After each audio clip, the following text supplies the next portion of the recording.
मी म्हणजे ऍक्टिंग मध्ये आपण किती पुढे जाऊ किंवा काय याचा मागचा पुढचा विचार न करता या क्षेत्रात आले आणि मला ऑपॉर्च्युनिटीज मिळत गेल्या. कधी कधी काय होतं की दोन ऑपॉर्च्युनिटीज मध्ये खूप वेळ जातो, तेव्हा आपण मेंटली लॉक होतो, आपल्याला कळत नाही की आता पुढे काय करायचं.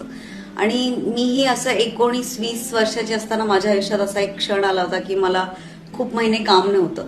तर तेव्हा मी MBA फॉर्म भरला होता की मला मी शिकते तरी पुढे. त्याचं काही झालं नाही पुढे, ही दुसरी गोष्ट.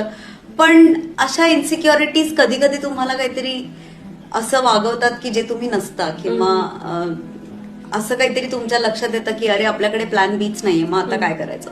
सो अशा खूप नवीन नवीन अनुभव येतात आणि त्याच्यातूनच तुम्ही घडत जाता असं मला वाटतं. माझ्या आयुष्यातही असे अनुभव आलेले आहेत. मला खूप करेक्ट वेळेला करेक्ट माणसं भेटली असं मला जेन्युइनली वाटतं आणि त्यांच्या सगळ्यांमुळे मी आज